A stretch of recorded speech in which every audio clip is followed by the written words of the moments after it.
when something like this with the A.J. Brown, Jalen Hurts, BG, well, all that controversy happened this week, that has a tendency, in my view, to galvanize a team. And I think this team now is going to use that as an impetus to really play well on Sunday. And I think the line reflects that. They're a serious favorite against a really good team, the Pittsburgh Steelers, who have won 7 of their last 8. The Steelers, this is a really weird stat. They have also not won in Philadelphia since 1965. That's 10 straight games. Now, I don't know what that means because every team is different, so it probably doesn't mean a lot, but it is pretty weird. So let's get into the A.J. Jalen thing. It's pretty much simmered down, and people are saying, the media's blown it up and everything's cool because those guys said it was cool. BG just being BG, Brown said. He's emotional. In that case, he just misspoke. Me and Jalen are good. Now, maybe they're not good, but it really doesn't matter if they're not good because what this thing kind of does is it gets everybody on the same page. It's like, okay, we know that the wide receivers aren't happy with not getting the ball, so let's get them the ball. All right? Let's make it a point to get them the ball, and let's move on with this whole thing. I really think it's the worst thing that could happen to the Steelers, what happened last week. Now, let's go into the X's and O's of this game. The Steelers are pretty good against the running backs. They only allow 4.0 yards per carry. That's 7th in the league. Now, that doesn't take into consideration what Hurts is going to do to them when he gets out of the pocket or on some design runs. And the Steelers' pass defense is really pretty good.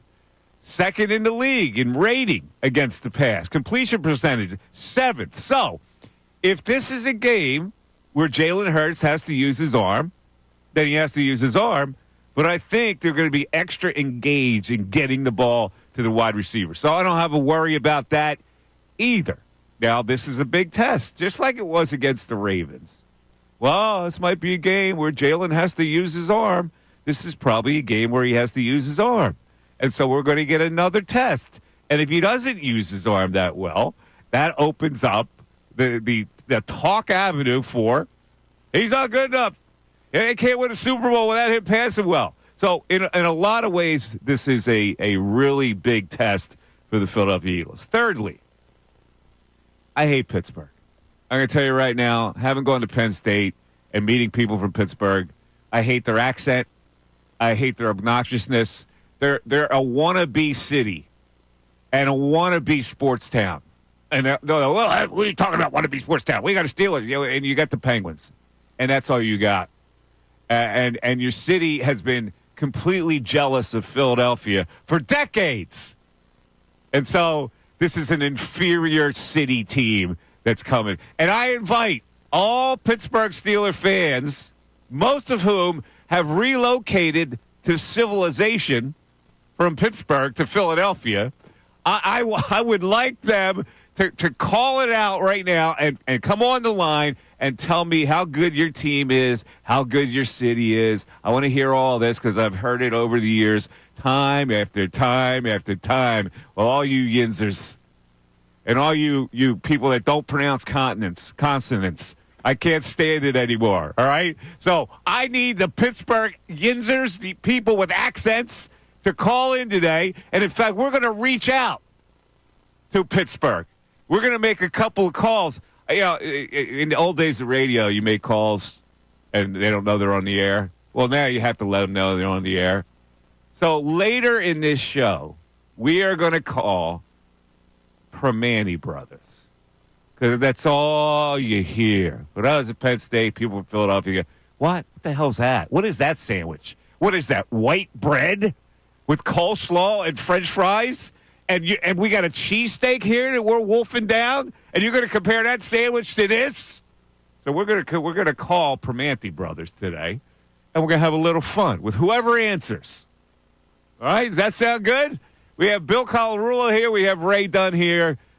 I hate Pittsburgh. Go ahead, Bill. I can tell. So that'll be fun. Excuse me, a little bit later on in the show. See, you talked a little bit about this matchup against the Pittsburgh Steelers, and you mentioned the Jalen Hurts, A.J. Brown drama, and could this galvanize the team? Here's what my concerns are going into Sunday. When A.J. Brown made those comments after the game passing and then it blew up, it's now put a spotlight on this passing offense, something that we already were concerned about, and now it's become an even bigger issue because it was brought to the attention of everybody with those comments. And we've talked about it before. Jalen Hurts in the first 4 games, when they leaned on him to throw the ball a lot, 33 pass attempts a game, he had 4 interceptions. And then over the last 9 that they've won, only 21 pass attempts, he only has 1 interception. If they try to throw the ball this week, my concern is that you're not only going up against a Steelers defense that's pretty decent against the pass with all those stats you mentioned, they also are top 3 in the NFL in interceptions. So my concern is if they come out and they make a concerted effort to say, we're going to try to throw the football because we need to fix the passing offense, and Jalen throws a couple of picks, I think the noise is even louder next week that there's problems with this passing offense. So I am a little bit concerned. As much as I want to see them get the ball to AJ and fix the passing offense, I'm not sure that this is the week to really try to do it. You're kind of missing my point here. They're not going to go away from what they do. There's no way that they're going to try to overthink it and try to pass the ball. I am talking about some timely passes early to get him involved. That's what I'm saying. It's like I preached last week.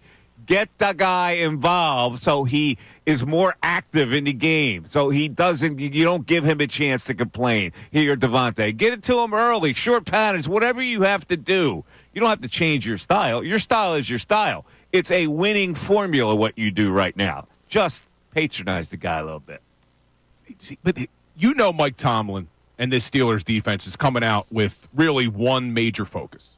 And it's going to be shut down Saquon Barkley, shut down the rushing attack. And if they are able to do that, and now the Eagles are forced to throw the ball a little bit more than maybe they even want to, and they don't do it effectively, what happens next week? The noise is going to be so loud. Here's the question. You asked the question that I think is not going to happen. Whether they could shut him down? Yeah, like how many times have we said, well, if this team shuts down the Eagles running game, they're going to do it? Who has shut down the running game? Nobody. It's about as consistent as you can have. So you go, whatever Tomlin does is still not going to work. Like, what do you realistically think they're going to stop Saquon Barkley? Were they going to hold him to 50 yards? Yeah, you're probably right. So that's not even a worry of mine. But I think if you loosen them up early with a couple of slants to AJ, out pattern to Devontae, well, then they got to think a little differently. And that's for Saquon bust you for 40. Yeah, you're probably right. And I don't know if they have the corners that can shut down these receivers. I mean, Joey Porter Jr. is good, but he's young. He's going to probably get some pass interference. Yeah, pass interference calls. He's very grabby. physical.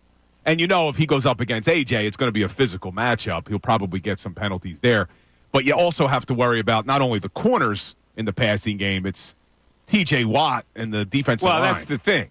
The defensive line and the rush on Hurts is going to be the key, which they know. Like they're not going to say, okay, I dare T.J. Watt to get to the quarterback. They're not going to do that, right? They're going to do what they do, which is to run the football. So we'll talk about all of this, but I really want to get some Steeler callers on the line. Now, you guys have been quiet for many years now, but now you've won 7 of 8. All the Steeler love is back. I know you guys are rabid football fans because the Steelers are in your blood, the Steelers, I should say. So I want to hear from you. A lot of people like to try, in my past years talking to Pittsburgh people, a lot of people try to make the case that Pittsburgh is as good a city as Philadelphia. And I go like this. I go, oh. I just give them a scoff. Give us the. I give him a scoff. Give us the hand to the ground there. Yeah, I get too small. Too small. Too small. And for years, that university out there has tried to, we're better than Penn State, or come on, man. Come on. I got to be honest though. Stay in your place. Stay in your lane with your woeful Pittsburgh Pirates every year. I got to be honest with you. I mean, look, Pittsburgh's nowhere near Philly, as far as a city, but I've always enjoyed the people from Pittsburgh. I've gone to Pittsburgh for an Eagles game. And I was treated so kindly by the Pittsburgh Steelers fans. I don't have any anger or hatred or animosity towards Steelers fans at all. They don't bother me even one bit, Mike. You didn't go to Penn State. That's probably why. I went to Gettysburg, as they would say. Penn State in Pittsburgh. is the Mason-Dixon line for Philadelphia and Pittsburgh. So you got to experience it on a different level. Obnoxiously every day I experienced it. See, I never thought Steelers fans were obnoxious, though. They're obnoxious? Oh, my God. Are you kidding me? Penguins fans right now? You don't think they're obnoxious? I said Steelers fans. Well, Penguins it's fans, It's the same city. Yeah, I guess you're correct. And this is why I think there should be that rivalry every 4 years. Yeah, see, I didn't have a problem with the Pirates or the Steelers. The Penguins, you're right, that's on a different level, mainly because of Sidney Crosby. Because the Steelers are in the AFC. That's why you don't have that association with them, because they're like foreign. Yeah, now you're making a good point. Maybe I should hate Steelers fans. Ray, do you hate Steelers fans? I don't think I've had enough experience with the back and forth with them. I'm still experiencing, like, Mean Joe Green comments. I mean, that was back in, last century, wasn't it? Oh, Mean Joe Green. Mean Joe Green, your sister. 6-1. Hey guys, thanks for checking out our video. If you want more from the Mike Missanelli Show, somewhere on this screen, there is somewhere where you can hit the playlist. Keep interacting with us.